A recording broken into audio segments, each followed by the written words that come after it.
Have you ever felt like you're just going through the motions in your relationship, like you and your partner are just really roommates more than really trying to connect? In today's episode, we're diving into the final losing strategy in our series, withdrawal. We'll uncover how this losing strategy can slowly destroy connection and why pulling away comes at such a huge cost. But don't worry, we're not going to leave you just hanging there. As always, we'll give you the tools and strategies to help you regain closeness that you're wanting. So buckle up, let's dive in. Coming up next on Master Your Marriage.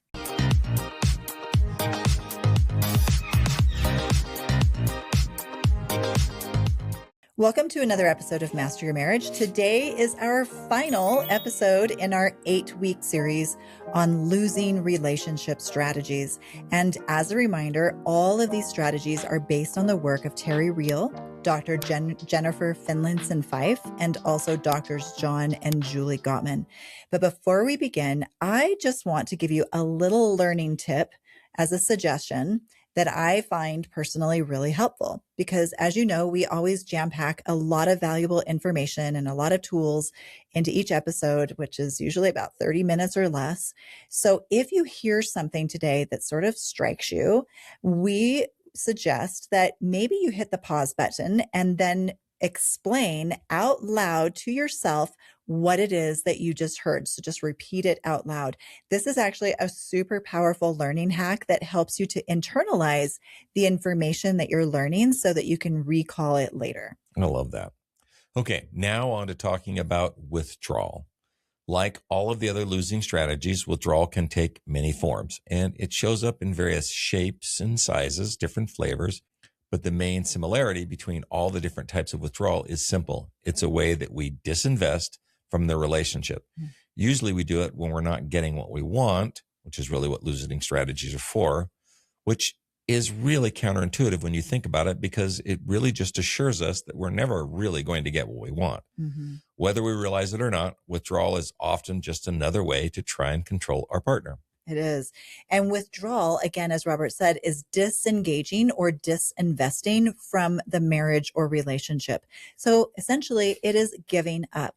And it's when we get to a point where we stop trying to influence the relationship or improve the relationship or improve some aspect of the relationship.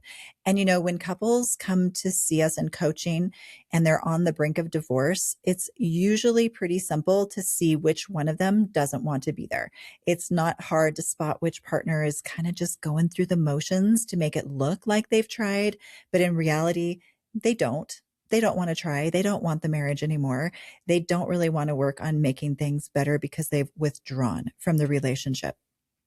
So now let's talk about what withdrawal looks like on the extreme end of the spectrum. And at its most extreme, withdrawal becomes apathy. It's complete resignation, and it brings crushing loneliness for both partners. If you remember Dr. John Gottman, he is the researcher whose work allowed him to predict divorce with more than a 90% accuracy. Well, after observing thousands and thousands of couples, he's identified a chain of event that often leads to the couple's separation. He calls this the distance isolation cascade. And this chain of events begins with, at the top, flooding, which leads to, so that's dysregulation, right? That's getting outside of our window of tolerance when we are flooded. And that leads to lots of conflict, mismanagement, lots of criticism, insults, character attacks, contempt, defensiveness, basically all those things that we've talked about over this series. Over time, though, this causes couples to feel like maybe their problems are insurmountable. And then as a result, they start to withdraw and stop sharing with one another, sharing themselves with each other. Their communication gets really limited to like just the mundane things. Sometimes they just text each other. Sometimes they only talk about the schedule. Sometimes they only talk about the dog or the dirty laundry. And as this cascade continues, couples start living separate but parallel lives. In fact, they begin sometimes even deliberately scheduling their lives away from each other so that they can minimize contact with each other as much as possible. And so then eventually, of course, their lives run on parallel tracks with almost no interaction. And this is where, as Robert just said a minute ago, crushing loneliness sets in. And it can become so unbearable that eventually the couple decides to call it quits or get divorced. Yeah, it's always interesting when we see just people or couples that we know, and there's lots of girls' trips. I'm off with the girls, and then lots of guys' trips. I'm off with the guys, and I don't see any together trips with them in their relationship. And sometimes these are couples where the kids are out of the house, and we just go like, oh man, I really love to see them together. And for my part, and I will tell you that if you can get to this phase in your relationship, there's nowhere I'd rather go than with Sharla.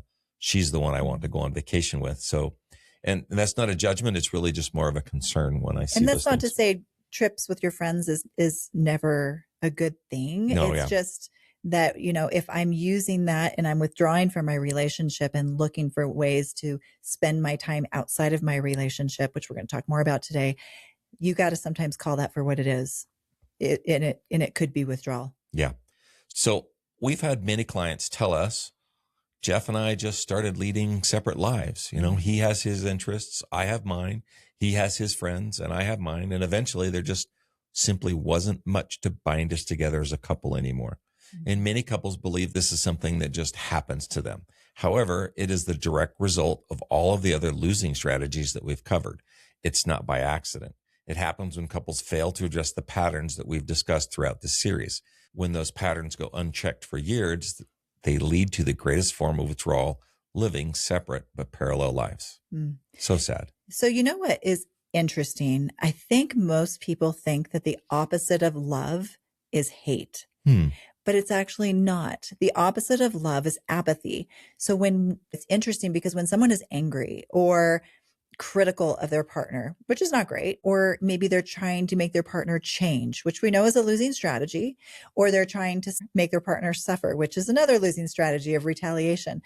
Oddly enough, that's actually, to me, more hopeful for a marriage than when someone has emotionally left the relationship. Because when you're extremely withdrawn, you don't even care if your partner feels pain. You don't care if they're suffering. It's just not worth your energy. So at least when you want to make someone suffer, which is not good, but at least at that point, you're still engaged on some level in the relationship. But apathy, on the other hand, is far more concerning because it represents this total disinvestment. I can just see the clients and the people that are coming to talk to you after this saying, I pick on her because I care. No, don't do that. I'm not suggesting that, but I'm just saying in comparison to apathy, it's a lot easier to work with than apathy. Yeah, I mean, apathy is just dangerous. That's the death knell for the relationship. At least I have something to work on if it's one of the other losing strategies. We've got somewhere to go, but I just feel like I don't even have anywhere to go when we're at apathy. Yeah, I mean, you see those couples that come in and they're just, and one's like, I don't know. Yeah. Do you want to work on anything? No. Nah, I don't know. Yeah, and they're gone, and that's the hardest place to come back from.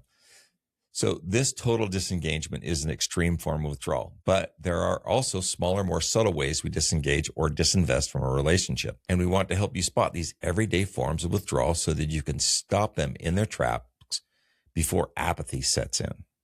That's super important because most withdrawal, at least in the early stages, isn't that dramatic. It creeps in, and it creeps in quietly in those everyday moments.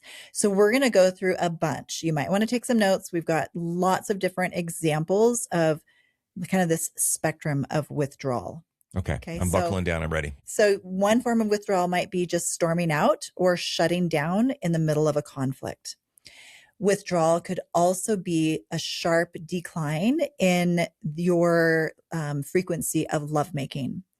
Another form of withdrawal could be avoidance, all forms of avoidance. You may avoid conflict, you may avoid intimacy, you may avoid vulnerability or honesty.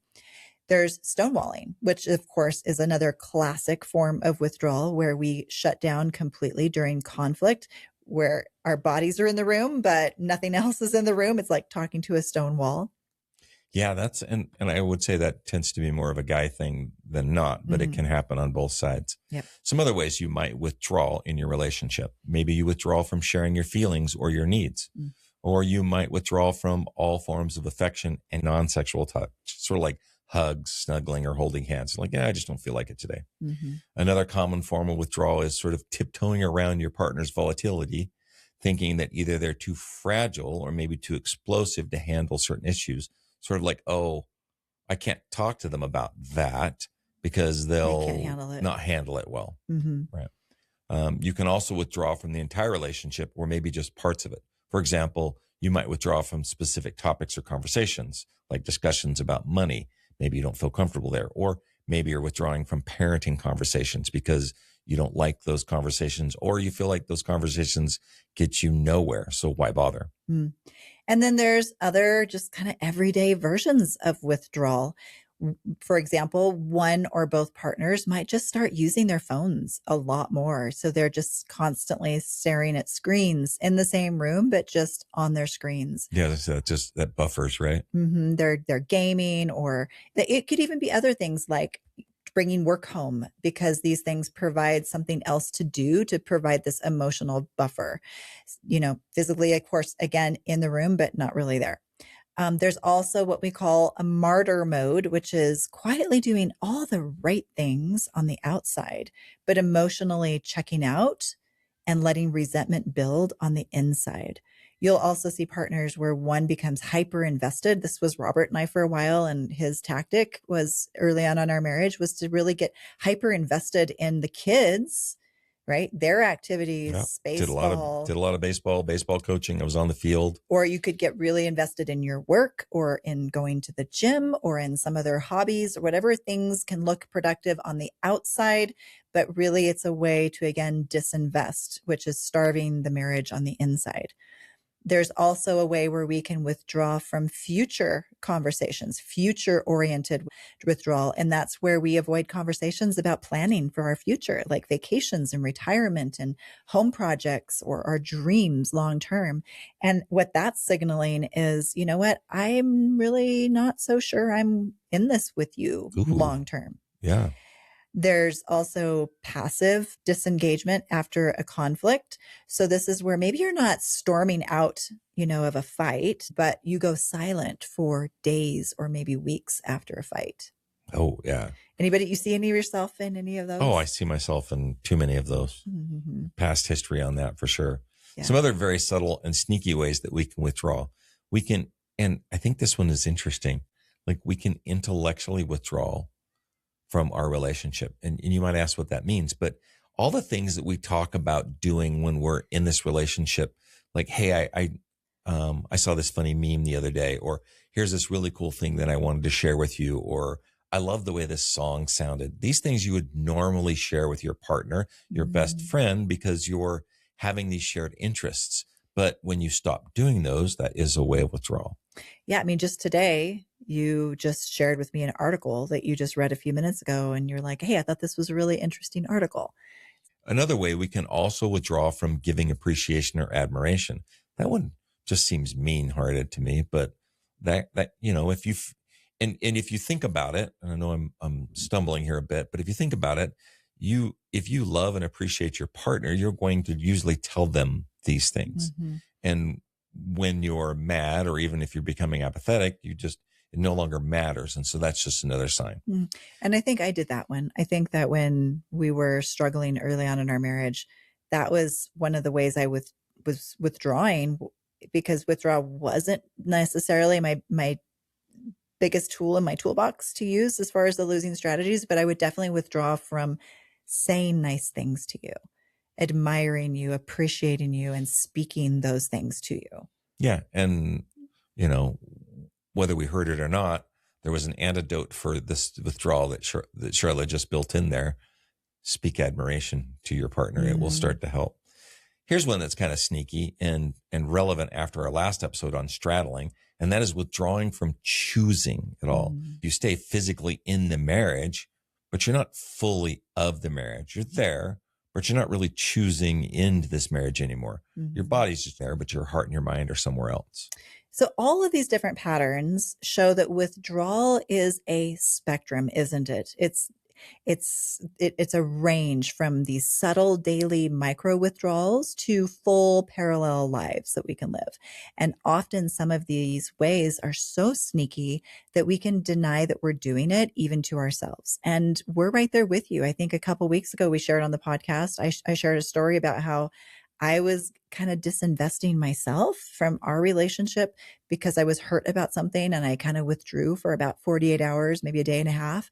But I also, during that time, was sort of like trying to guess whether I needed to bring this up or whether I just needed to accept that behavior and get over it, or whether it warranted a conversation. And so after a day, I'm like, do I even need to bring this up at all anymore? I don't really want to bring it up again. Let's just sweep it under the rug.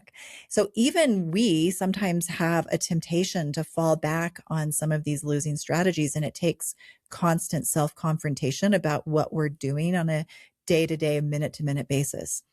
Yeah, and I think it takes constant maintenance of that connection is probably it. Because I had noticed that you're pulling away, and I was like, just let me see if I can create a space where you can just be honest and tell me what your concerns are. So on that note, I think there's an important distinction here that we probably should talk about. What is the difference between withdrawal and mature acceptance? So think about that. Sometimes we deceive ourselves into thinking that withdrawal is our version of maturity, or that it's really acceptance. After all, no relationship is perfect, as we've just shared ours, but withdrawal and maturity are definitely not the same thing. And confusing the two can really lead you to some big trouble in your relationship. So let's talk about the difference between withdrawal and mature acceptance.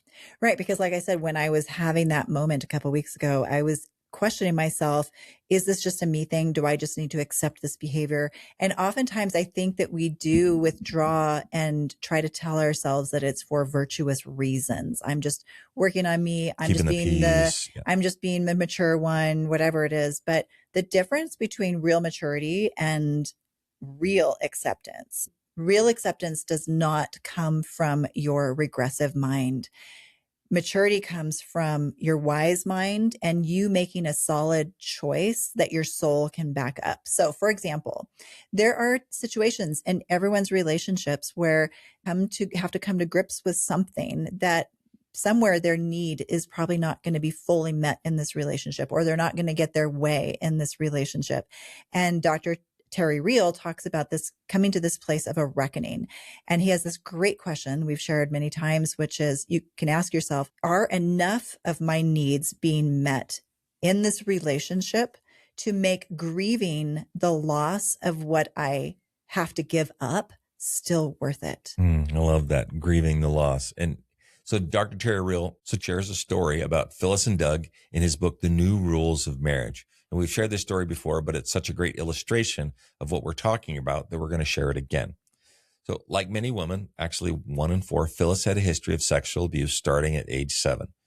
Doug knew this when he married her, and he understood the trauma had left a pretty big impact on Phyllis, and that she had a complicated relationship with sex. There were periods of hypersexuality, but as her emotional connection with Doug deepened, she really began to shut down sexually. She did. And so they were working with a therapist for a number of years. And with this therapist's permission, Phyllis, he kind of gave her permission to experiment with ways in which she could maintain control in the bedroom. So she took charge of when, what, where she initiated sex. She experimented with different ways to have sex to arouse Doug. She even experimented with tying him to the bedpost. And all of this was a way for Phyllis to feel as though she was in control in that aspect of their marriage, so that she could be reassured that she was safe. Yeah. And this allowed Phyllis to be able to relax. And over time, they were able to restore their sex life, but she could never relax to the point where she could hand over equal control to Doug in that context of their marriage. And so, of course, you can imagine for him, that was a little bit challenging because he wanted to share control with her in the bedroom, but Phyllis was too traumatized to be able to let that happen. And even if he showed the slightest bit of aggression, she would become really easily triggered. Yeah, and that's really challenging in especially a sexual relationship. And Phyllis did all she could do to heal her trauma, but the truth was she's never really going to be the type of person who could fully surrender especially when it comes to her relationship with sex. So how did Doug feel about these limitations? Probably not great, but not as bad as he would feel if he lost the woman that he loved. And also not as bad as he would feel if he continued to pressure Phyllis in a way that beyond what she was capable of. So Doug had to ask himself that question that we shared a few minutes ago. Is there enough? Is there enough? Is there enough for me in my marriage to Phyllis to make grieving the loss of a totally uninhibited sexual partner worth my while? And Doug was like, yeah, there is enough. And in that moment, he made a conscious choice. It's a choosing, right? He made a conscious choice to not be a victim of this circumstance. He learned to be okay and accept his disappointment by focusing on all the other ways in which Phyllis enriched his life, even if their sex life was a little different, a little unconventional. And that's okay, because that is actual acceptance, mature acceptance. He was self-defining and he was choosing what he was willing to live with. And he was willing to live with that and be in gratitude for the things that he did have in his relationship. He wasn't sitting there stewing in resentment of what he didn't have. If you feel hurt, angry, frustrated, or resentful, that's not acceptance. If you have gratitude while accepting the quirks and imperfections of the other person, that is acceptance. Here's the number one rule to follow when it comes to withdrawal. The difference between acceptance and withdrawal is the presence of resentment. Okay, there's one more nuance I think we should talk about when it comes to withdrawal, and that is the difference between taking a responsible break and withdrawal. And so to know the difference and to understand the difference, it's really important to know yourself, to have self-awareness about your own nervous system and know when it is that you're flooded, to know when it is that you're dysregulated or when you're in a hypoarousal or a hyperarousal state. Because when the regressive brain takes over, the wise side of your brain just shuts down. And at that point, the couple definitely needs a break. Otherwise, they're likely going to say or do something they'll regret later. So when fight or flight kicks in, we cannot be empathetic. We can't really hear each other, and we can't process new information or even make good decisions. That doesn't mean it's okay to just storm out of the room. That's not very productive either. So we teach couples how to have a plan in advance for how to take a break and develop code words or hand signals for when this break needs to occur. Again, there are responsible ways to take a break. There's irresponsible ways to take a break. The irresponsible way is to withdraw, leave, storm out without respectfully communicating anything. You just leave. But doing it responsibly means both people know what's going on. They have agreed in advance to this idea of taking a break. They have a clear understanding of what that break entails. And they understand that that break always includes two really critical elements. The first element is that, again, you've agreed that this break is actually an act of repair. And so you've agreed in advance that you can say something like, hey, I'm starting to feel flooded and I would like to take a break. Okay. And that is respected. The second element is that there's always a promise of return. So for example, you might say, I need to pick this up in about an hour. And this piece is essential because otherwise the other person feels betrayed. They feel abandoned. So it's essential to set a promise of a return. So you need to come back, whether that's 30 minutes later, an hour later, 2 hours later, whatever it was agreed upon, so that you can close the loop and repair and work out your differences. You don't just storm out of the room during a fight. You have to call for a timeout and call for an agreed upon specified amount of time. So this almost brings us to the end of our discussion on the 8 losing strategies. The reason these strategies are considered as losing is that none of them actually helps us get what we want. They don't lead to feeling more understood, heard, or loved. And in fact, withdrawal is the most blatant example of this. Clearly, you can't get more of your needs met by withdrawing from the relationship. The cost of withdrawal is significant. It essentially communicates to your partner that you're not really worth the trouble to fight over. This is a very slippery slope, leading couples down a path of resentment, loneliness, apathy, and even divorce. All right. Now it's time for some self-assessment. we want to invite you to consider what your overall losing strategy profile looks like. Ooh, I have to admit it. We all have a unique blend of a few of these. In fact, we've all done all 8 of these, I believe.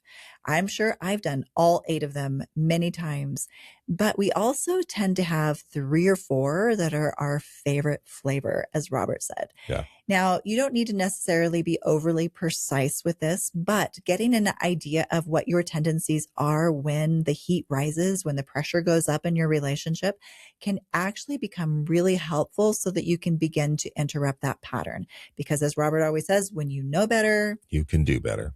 You can do better. You can catch yourself, you can interrupt those patterns, and you can choose more wisely. Let's wrap up with some final journaling questions on all of the losing strategies. Number 1, which of the losing strategies do you favor? And they are unbridled expression, control, the need to be right, retaliation, appeasement, defensiveness, straddling, and withdrawal. That was 8. That was 8. Can you believe we've gone over all 8 of those in the last 2 months? You might have to go back and listen to some of the earlier episodes if you missed one.